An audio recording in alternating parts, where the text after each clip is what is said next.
Então, meus irmãos, a carta aos Filipenses ela poderia ser mudada simplesmente como carta da alegria. Só que a carta da alegria não é uma alegria humana, não é uma alegria do campo dos homens, é uma alegria do campo de Deus, do campo espiritual. É por isso que na vida nós temos três tempos: Cronos, Kairos e Aions. Aions nós não experimentamos ainda. Aions significa tempo de eternidade e eternidade. Cronos é o tempo de hora e minuto e é o tempo do homem. E Kairos ou Kairos é o tempo de Deus e o tempo de meses e anos. É representado no tempo da bênção. O crente, ele não anda segundo o tempo Cronos, o tempo do homem. O crente, ele anda segundo o tempo da eternidade de Deus, o tempo da bênção de Deus. Porque não é o problema que movimenta o adorador, mas é o adorador que movimenta o problema. Não é a circunstância difícil que me movimenta, mas sou eu como adorador que movimento o problema e digo: você sai da minha frente, porque quem me chamou foi Deus, quem me escolheu foi Deus, quem me separou foi Deus. Glória a Deus. Meus amados, mas nós precisamos entender algumas coisas, alguns pontos antes de entrarmos nesse texto, porque Paulo, ele, além de estar com todos os motivos para ficar triste, ele também tem uma vida triste. A gente olha para Paulo, a palavra Paulo, a etimologia da palavra Paulo, era a mesma etimologia para os jogadores de bola aquática. Todos aqueles que recebiam o termo Paulo significava que eles tinham os ombros largos. Existe o termo Saulo, existe o termo Paulo. Os irmãos sabem que Paulo significa pequeno.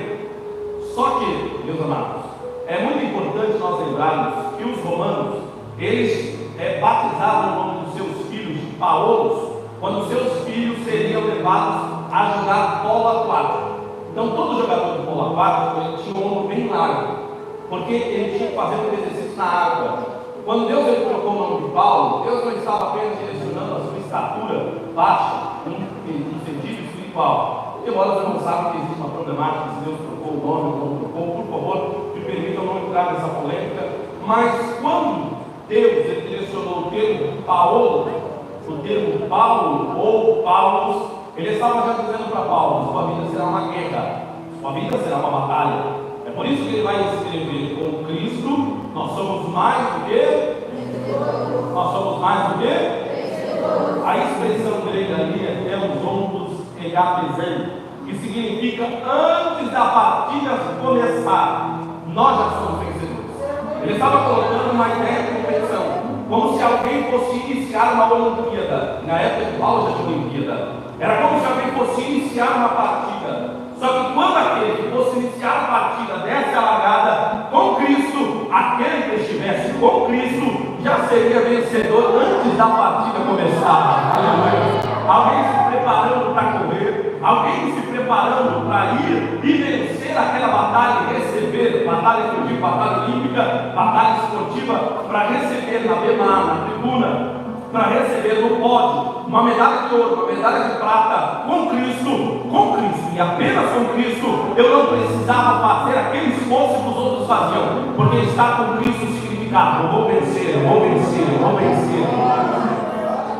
Então Paulo, quando ele foi chamado por Deus do seu nome, já era um representativo de alguém que queria entrar numa batalha olímpica. É engraçado que a história de Paulo é realmente uma batalha, porque Paulo ele era filho de um judeu, e a ideia dele era um judeu que ganhou uma cidadania romana. O que é um cidadão romano? Cidadão romano ele poderia ser honestiori dentro dos judeus, significava que ele tinha prerrogativas que os judeus comuns não tinham, que eram os juliori. Então, Paulo ele era um cidadão honestiori, ele era cidadão, significava que ele poderia comprar e vender, ter direitos políticos dentro de Roma, porque o seu pai e o seu avô ganharam a cidadania. Paulo, ele teve o desprazer de perder o seu pai, inclusive está nos comentários da Assembleia de Deus, da CPAD, que Paulo perdeu os seus pais, o seu pai quando ele tinha 9 anos, o seu avô quando ele tinha 13 anos, e a sua mãe, antes dos 15 anos, faleceu de uma doença, e o pai de Paulo, que era Saulo à época, ele era construtor de tendas. Quando Saulo ele perdeu as suas raízes, seu avô, sua mãe, seu pai, ele foi direcionado para a casa de um tio, e o tio de Saulo, Paulo, falece também quando ele era ainda muito jovem. Paulo então foi levado a estudar nos pés de Gamaliel, que era neto de Léo Grande, o ancião, E quando ele foi levado a estudar, Paulo, ele aprendeu sobre as leis judaicas. Ele era um fariseu. Quando a gente fala fariseu significa um judeu leigo. A palavra fariseu de Hassidim significa judeu leigo. Só que Paulo, ele era fariseu e não era leigo, porque ele dominava as 613 leis e ele foi chamado para ser um pedra polida. O que é um pedra polida? É um juiz da Suprema Corte de Israel. 70 juízes, mais 2 juízes, eles faziam parte do Sinédrio, que era o Supremo Tribunal Federal de Israel. E eles julgavam conflitos onde os anciões das portas não conseguiam julgar. Então, os anciões das portas, da administração da porta, quando eles não conseguiam julgar, eles mandavam para a Suprema Corte. E a Suprema Corte, eles recebia isso e julgava. Só que tinha critérios para ser um juiz da Suprema Corte. Todo judeu que ia para a Suprema Corte, ele tinha que primeiro saber de cor os 5 primeiros livros da Bíblia. Então tinha uma sabatina, tinha um crivo. Paulo ele teve que, antes de ser juiz, ir para esse crivo. Ele teve que recitar a Bíblia, os 5 primeiros livros do Tanakh, teve que recitar, e ele teve que declamar isso diante de toda a multidão para ele ser aprovado. Imagine a cabeça de Paulo. Ele parava ali, e quase chama ele da terra área, do Rocheiro do Maior, e ele continua falando todos os livros, 5 primeiros da Bíblia de cabeça. Isso significa que Paulo era extremamente inteligente. Paulo ele falava grego, ele falava hebraico, ele falava aramaico, ele falava siriaco. Ele tinha um domínio extraordinário em línguas maternas e externas. Paulo ele disse, irmãos, ele tinha o domínio do latim.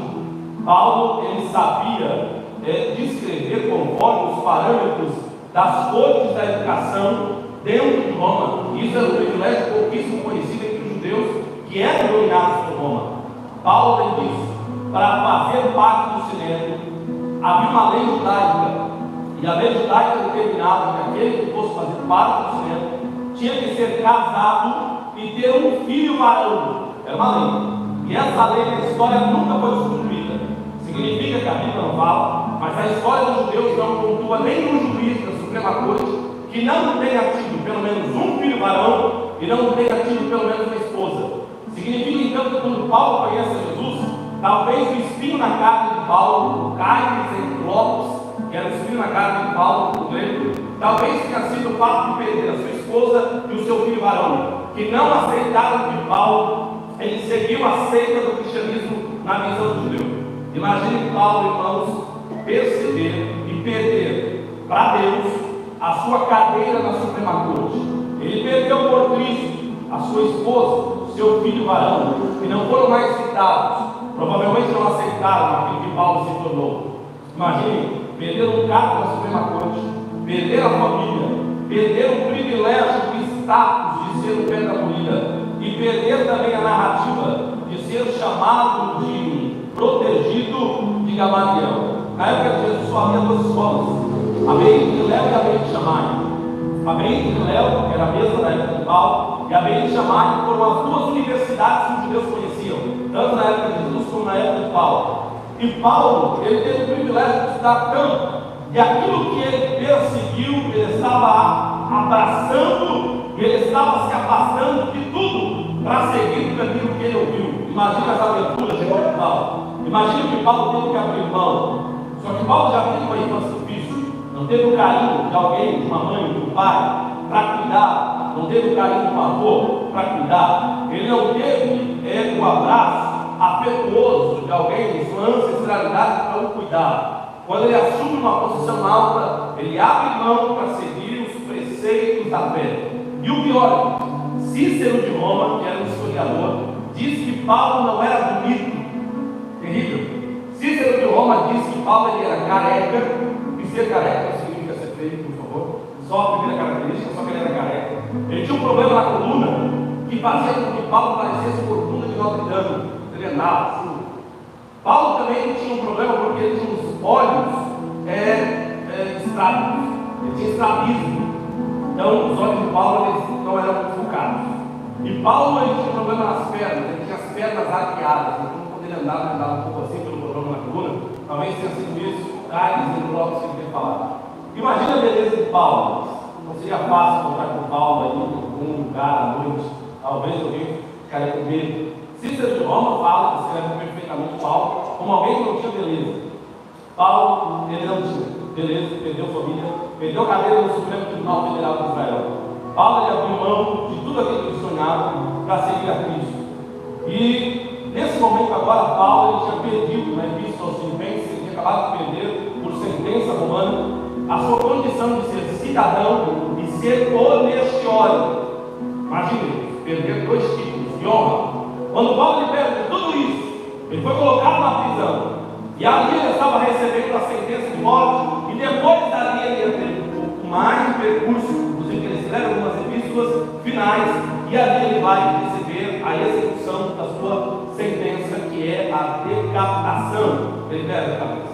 Com toda essa preocupação, Paulo começa a dizer o seguinte: irmãos de Filipe, eu estudei bastante, a minha vida foi um estudo. Paulo, ele passou pela Beit, Shammai, melhor pela Beit de Léo.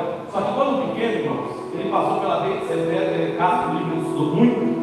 E depois ele foi para a Beit Midrash. Beit Midrash era a casa de interpretação, ele estudou muito. Só que quando ele estuda tanto, para ser contra a secção do cristianismo, ele se torna um cristão. Ele vai dizer nos primeiros capítulos, os irmãos que estão com a Bíblia aberta, ele é chamado aos Filipenses. E ele vai falar a primeira coisa que eu acho que está no capítulo 1, versículo 13. E ele vai dizer, de maneira que as minhas prisões em Cristo.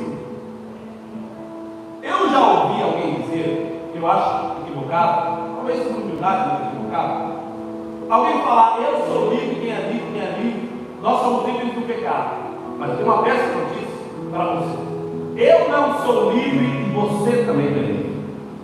Porque Paulo ele vai dizer, eu, Paulo, nas minhas prisões em Cristo. Significa, eu sou prisioneiro aqui dos homens, mas essa prisão não é uma prisão para mim. João ele foi preso na ilha de Patmos, mas foi o momento em que ele mais teve visões dos céus. Ele teve liberdade para ter visões dos céus.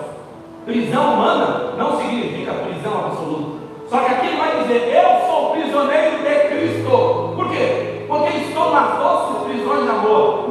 Se eu quisesse fugir, se eu quisesse abandonar, se eu quisesse dizer, a partir de hoje não vou ser mais crente, não quero mais, não aceito mais, não vou mais, ali você teria um contraste da sua vida, porque no outro dia a graça ia te trazer de volta.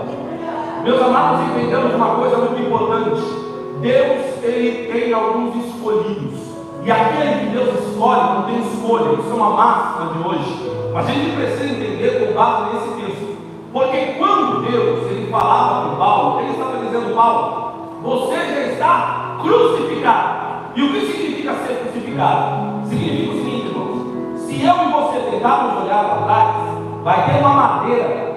A gente olha para trás, não consegue ver nada para trás. Tem que olhar para trás, não consegue ver nada. Porque atrás da minha sua cabeça tem uma madeira, não dá para ver nada atrás por conta disso. Eu e você, nós não vamos mais fugir. Por quê? Porque os meus e os seus pés estão suspensos, estão altos. Estão no alto da cruz. Não dá para correr com os pés suspensos. Não dá para ir embora. Não dá para ir embora porque a minha e a sua mão está pegada de um lado e de outro. Paulo ele vai dizer, já estou crucificado com Cristo. Agora não vivo mais eu, mas Cristo vive em mim. Aleluia. Isso significa que se eu e você tentarmos ir embora, tentarmos fugir, tentarmos largar, não dá, porque o Senhor não abre mão de mim e de você. É isso que o diabo não entende. Às vezes o diabo olhou e disse, olha, eu jogo tanta luta para ela, eu jogo tanta prova para ele, eu tenho que mexer aqui, eu tenho que mexer ali, eu faço aqui, eu faço lá, mas de repente vem ela no dia com Deus, nos 12 dias ou nas 12 horas de clamor, e ela vem para a igreja adorando, ele entra naquela manhã exaltando, ele vem para a igreja dizendo, Jesus, tu és bom, tu és maravilhoso, ele vem para a igreja dizendo ainda que não deu certo, eu sei que com o Senhor vale a pena, vale a pena. Você pode levantar as suas mãos agora, porque é um ato de fé e profético nessa manhã. O inferno não vai te parar, pela anúncia do canda, o inferno não vai bloquear aquilo que Deus tem na tua vida. Deus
conflitar com o sonho dele, não é o meu sonho que vai permanecer, é o sonho dele.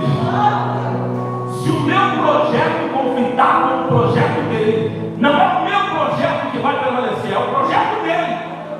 E o grande problema da gente é não fazer como Paulo. Paulo largou tudo e abraçou a chamada.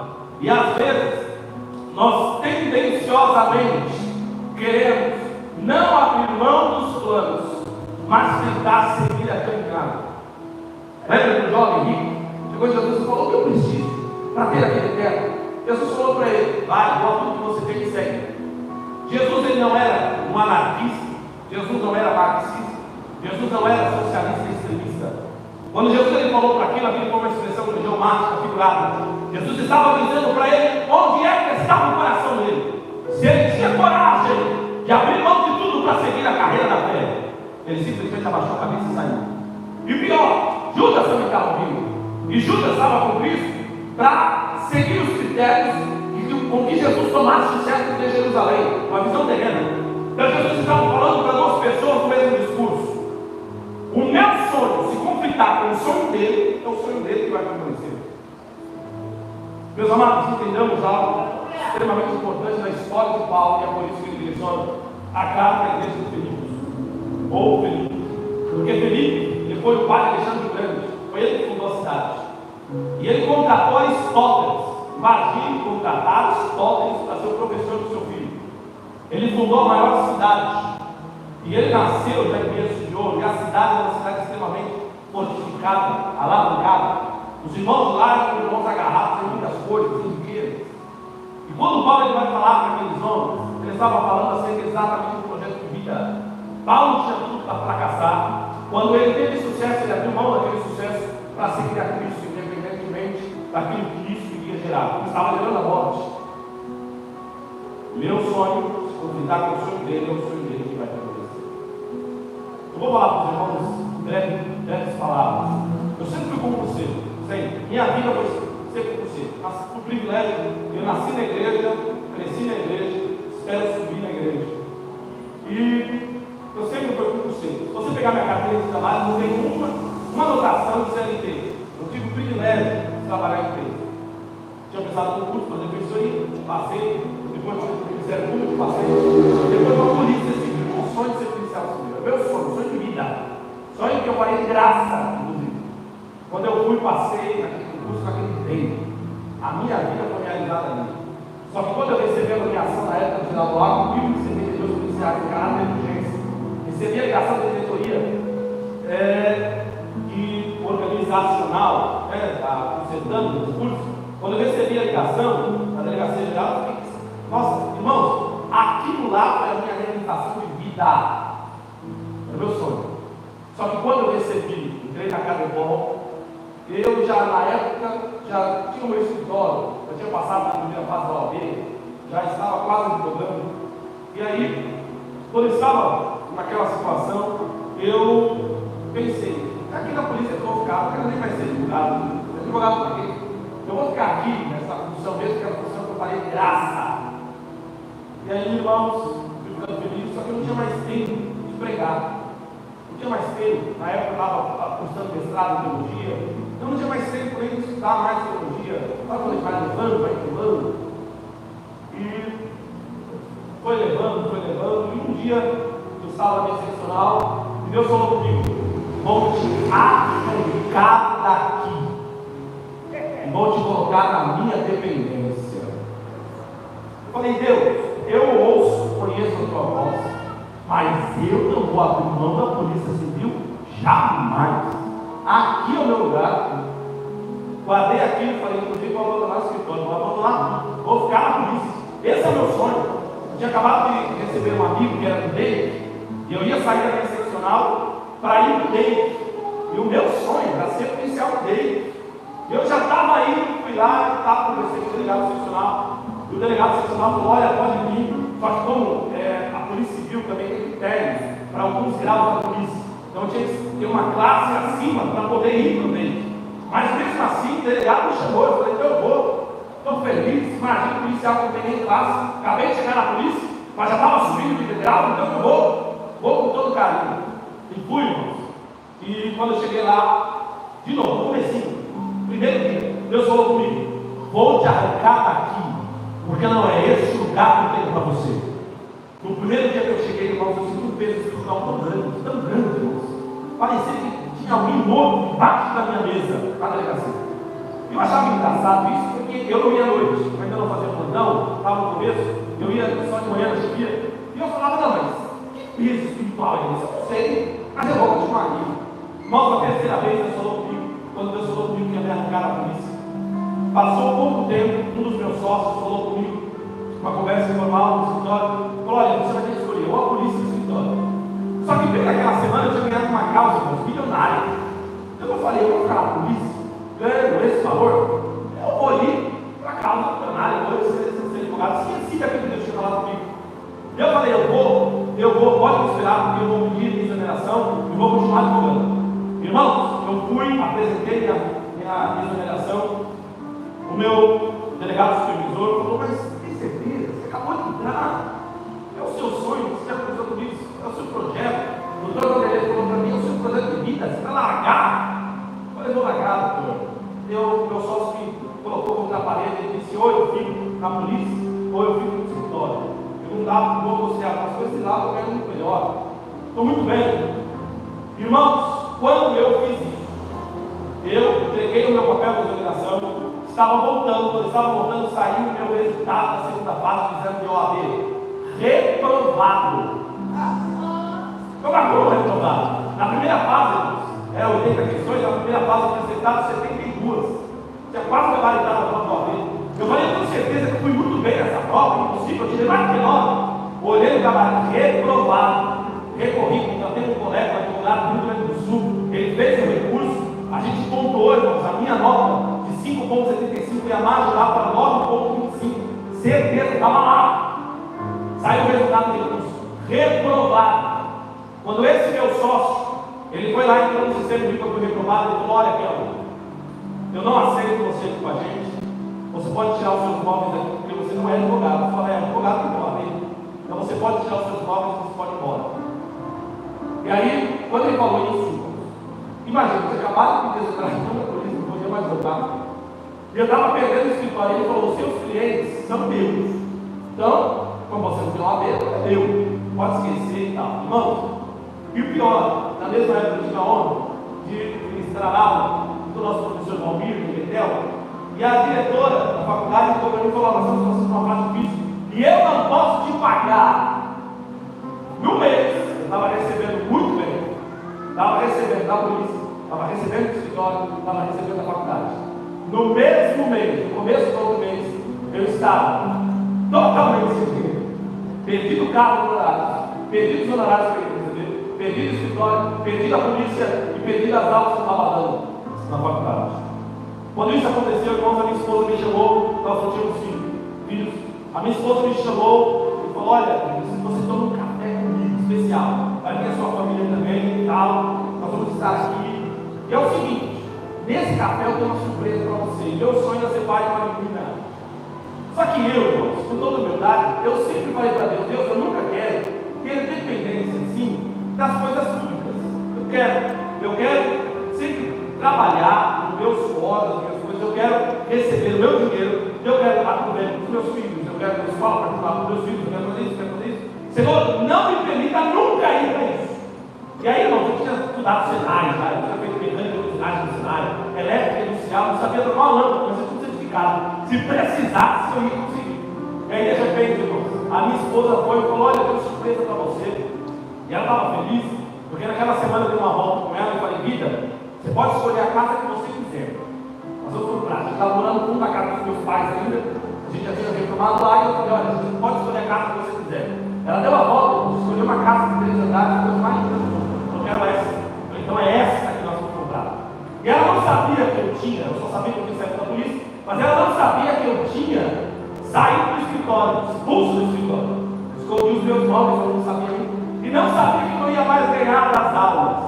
Irmãos, cheguei da minha esposa e ela me disse: à tarde você vem. Irmãos, eu demorei aquele dia para chegar. Demorei chegar. Quando eu cheguei em casa, eu entrei em casa, tinha uma caixinha no meio da mesa, Aí meu cunhado começou a me filmar, para saber qual era a minha reação. Você entra aí, eu vou te falar a surpresa. Qual é a surpresa? Não quero saber de surpresa, não. Obrigado.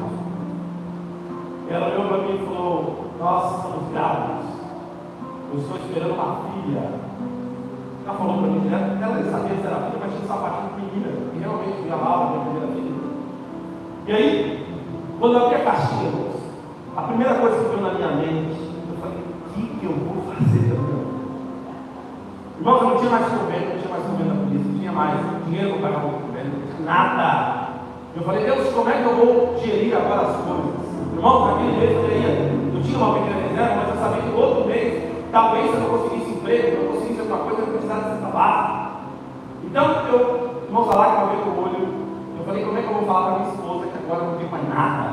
Você quer saber se a esposa te ama de verdade? Aquela esposa, irmãos, que quando acaba o shampoo e não tem dinheiro para comprar mais, ela coloca um pouco mais de água dentro do potinho, chacoalha e coloca de novo. Essa esposa nunca vai saber. A minha esposa realmente foi, eu ouvi aquilo, eu falei: agora. Irmãos, naquele momento eu saí, eu fui buscar a Deus de forma particular, e no momento em que eu fui buscar a Deus, ali Deus me fez lembrar. Eu disse que ia te tirar de tudo para te colocar na minha dependência. Ali Deus me fez lembrar, Deus me disse: eu arranquei tudo para te dizer que eu sou o teu Deus e nunca mais coloco o seu projeto acima do meu projeto, porque o meu projeto é maior do que o seu projeto, porque aquilo que eu tenho para você é maior do que até você imagina. O meu projeto é maior do que o seu projeto. Meus irmãos, naquele dia eu caí de joelhos e eu chorando, eu disse: Deus, obrigado, porque mesmo que esse era o meu sonho, eu não posso esquecer jamais que o seu sonho é maior do que o meu sonho, porque a minha vida já não é mais minha, a vida que vivo não vivo mais para mim, a vida que eu vivo agora é para viver a tua, a vida que eu vivo não é mais para viver o meu projeto, a vida que eu vivo agora é para viver o teu projeto. Meus amados, Paulo então ele vai dizer, e é interessante porque já vamos finalizar. Paulo ele vai falar acerca das prisões e ele continua no mesmo capítulo 1, versículo 21. Ele vai dizer: porque para mim viver é Cristo e morrer é ganho. Estar com Cristo, viver com Cristo, esse é o triunfo que eu preciso da minha vida. Aleluia! Os irmãos percebem que a Bíblia ela é mais atual do que o Jornal da Manhã. E isso não é frase de efeito, é uma realidade. Jesus ele falava: lançai sobre mim toda a vossa ansiedade. Quando Cristo ele falava de ânsia, ele falava do mal século. Existem três proposições que atacam hoje a mente. A nossa mente hoje está sendo bombardeada. Não pense, irmãos, que rico é quem tem dinheiro. Nos nossos dias, rico não é quem tem dinheiro. Rico, se ele tiver só dinheiro, ele é pobre. Porque hoje, rico é quem tem a mente saudável. A nossa geração de hoje não sabe o que é sofrer. Em tempos fortes, formam pessoas fortes. Tempos fracos, formam pessoas fracas. E pior, esse tempo está sendo potencializado com o hedonismo supremo, o prazer supremo. Nós somos viciados em hiperestímulos. E o problema disso, nós não queremos mais sofrer para nada. E isso gera uma consequência grave, uma consequência sem precedentes, uma consequência suicida. É por isso que não existe na história mundial, em proporção, nunca existiu e nunca vai existir uma geração de suicídios. Irmãos, vão perceber, hoje são jovens, adultos, velhos se suicidando. Hoje a mente tem três problemas: ansiedade, estresse e depressão. A ansiedade é formulada pelo excesso do futuro. Está pensando que o ansioso está aqui? O ansioso não está aqui. O ansioso está pensando no que ele vai almoçar. Ele está aqui só de corpo presente. O ansioso, ele já está pensando como é que vai ser o dia dele amanhã. O ansioso está pensando, não aqui, ele está pensando na próxima pregação. E na próxima pregação ele vai estar pensando na outra pregação. O ansioso mora no futuro. Ele vive no futuro. O estressado ele tem uma curva de presente. Então ele não consegue, tudo para ele estresse. E nós somos o povo mais estressado do mundo. Só agora fez uma pesquisa e detectou que o povo brasileiro é o povo mais estressado do mundo. A gente tem boleto, tem conta, a gente tem problema para todo lado, vai no mercado fazer uma compra, a gente pega aquele carrinho, carrotinha bem para a direita, aquela prova, ali o carrinho está olhando para cá, aquela tristeza. Nós somos um povo que somos versados a sofrer. O estressado tem um excesso do presente. E o depressivo também não está aqui. O depressivo está pensando no que ele perdeu. O depressivo só está aqui de boa, mas ele está pensando, era para mim estar naquela posição, era para mim estar naquele carro, era para mim ter passado naquela prova, era para mim ter chamado, era para mim ter sido chamado, era para eu já ser pastor, já era para eu ser evangelista, já era para eu ser diácono, já era para eu ter tido aquilo. O depressivo não está aqui, o depressivo está naquilo que ele perdeu. Imagine, a nossa mente está sendo bombardeada dos três tempos: passado, presente e futuro. E isso gera, irmãos, consequências inenarráveis: síndrome de bordeiro, síndrome de pânico e outras síndromes terríveis que acumulam a mente. É por isso que ser rico hoje não é ter dinheiro. Ser rico hoje é ser saudável na mente, é ter alegria. Já viu alguém com Cristo? Pode estar passando por um câncer, fazendo hemodiálise, mas ele está lá feliz, alegre. Se Jesus me curar, amém. Se Jesus não me curar, amém do mesmo jeito. Agora já viu alguém sem Cristo? Ele pode estar passando por uma gripe, mas ele está desesperado. Vou morrer, dessa vez não passa. Alguém com gripe, alguém com câncer. A diferença é estar com Cristo. Porque aquele que está com Cristo passando pela pior jornada. É por isso que nós precisamos entender uma coisa muito séria sobre isso. Nietzsche, ele dizia: eu sou despido de fé. Para a gente pode parecer uma frase tão simples: eu sou despido de fé. Mas para ele não. Ele falava: eu sou ateu terrível. Vários alunos olham, não tem limite. Só que ele vai dizer: eu só queria ter uma coisa, eu só queria ter fé, porque eu sou vazio de fé. Só queria ter fé. E a fé é uma dádiva. Paulo, ele falava algo extraordinário: para mim, viver é Cristo, e se eu morrer? Morrer para mim é ganho, porque eu tenho fé inabalável. E a palavra fé é emuná.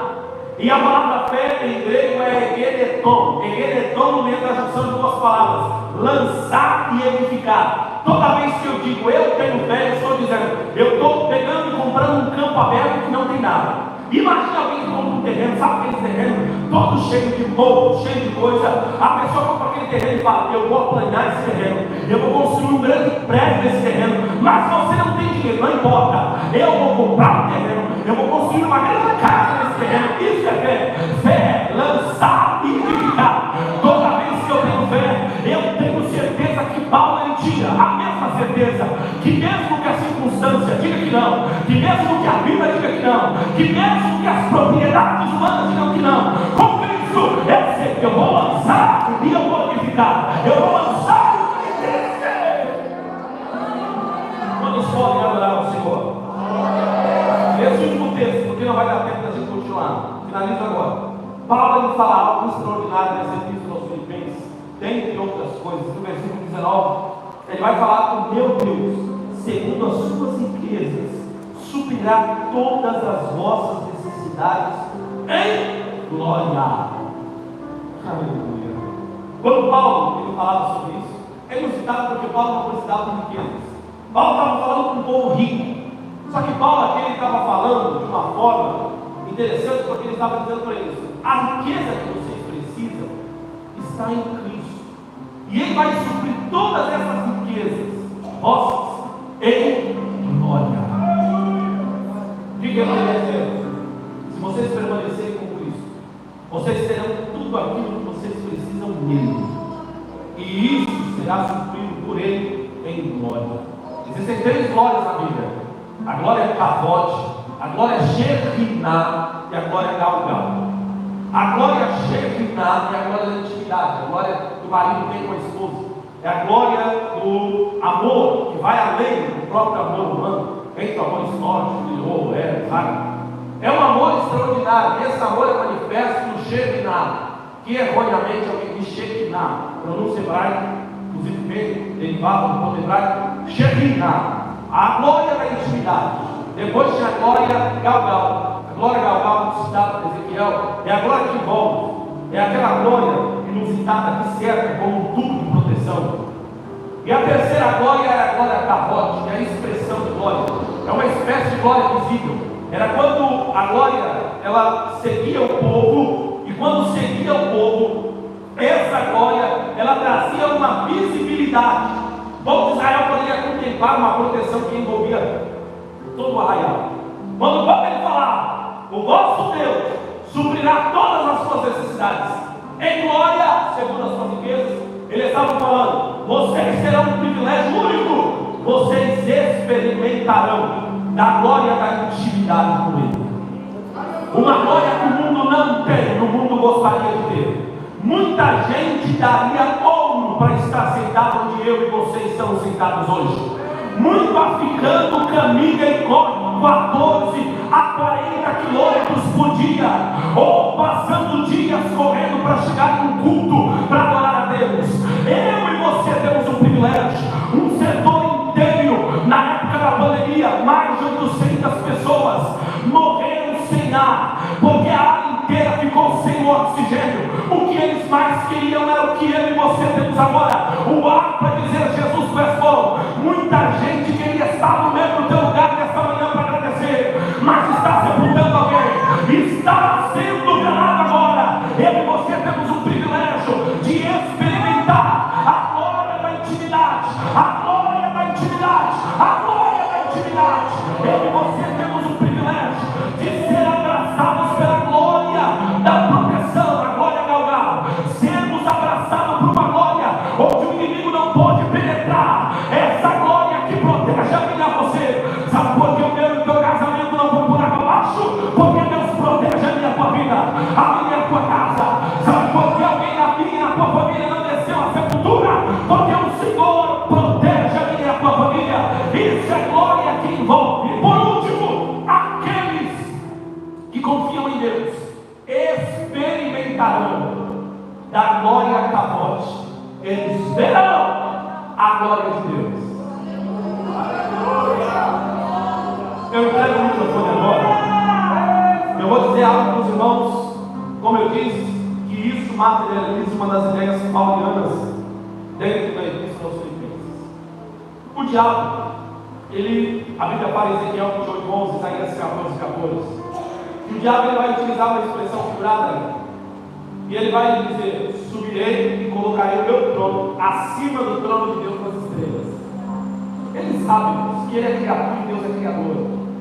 Então ele sabe que não adianta contender com Deus. Não dá, ele não pode querer ser maior do que Deus. Ali é uma expressão figurada. Ele queria figurar algo. A expressão ali utilizada é a mesma essência no hebraico. Quando os judeus, os reis, eles utilizavam essa expressão, era como se eles quisessem a essência dos outros. Como eles falassem, eu quero aquele poder de criação, eu quero a raiz daquilo que ele quer, eu quero a semelhança dele. Essa é a expressão. Eu serei semelhante ao Altíssimo. A palavra semelhante é tzedek, que significa igual. Aí o diabo, ele teve uma experiência que é uma prova para a gente.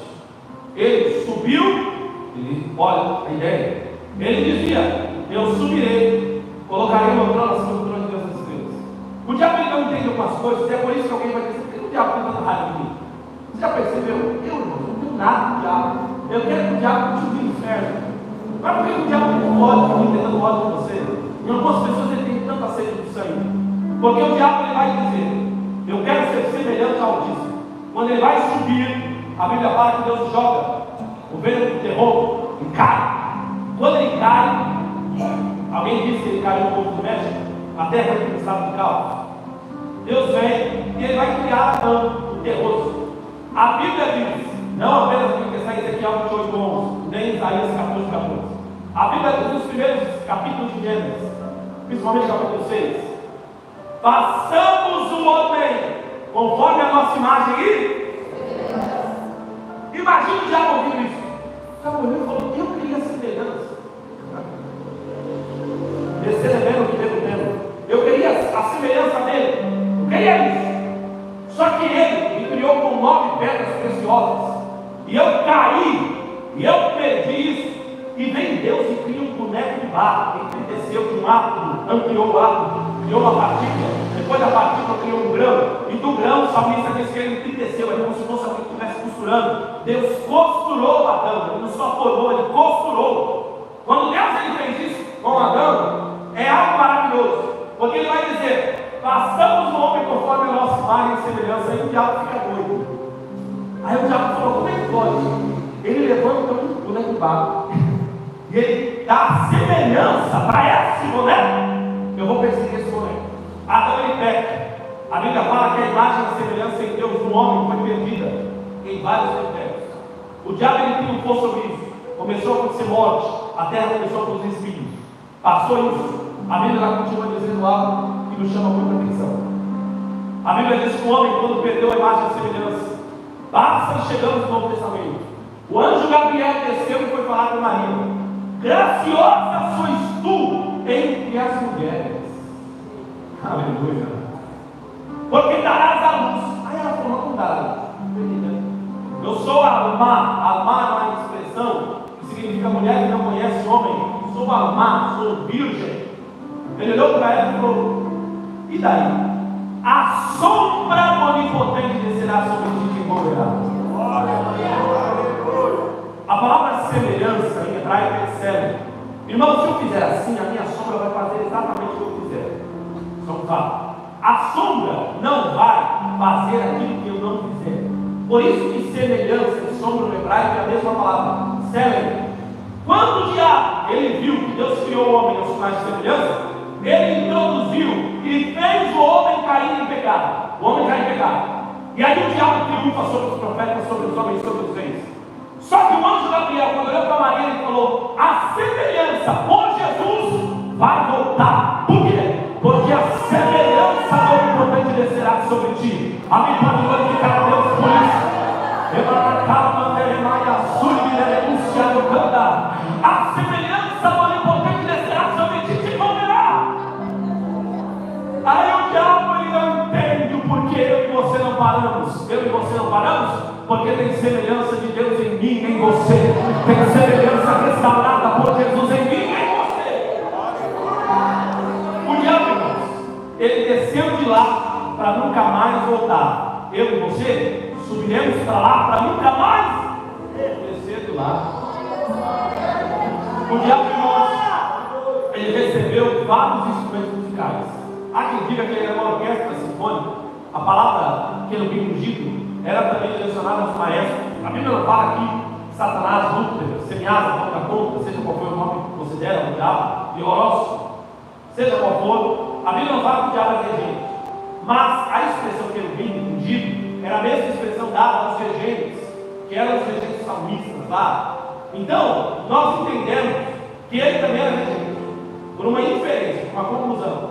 Só que o diabo, a Bíblia fala que o coração dele era como uma batida de um tambor.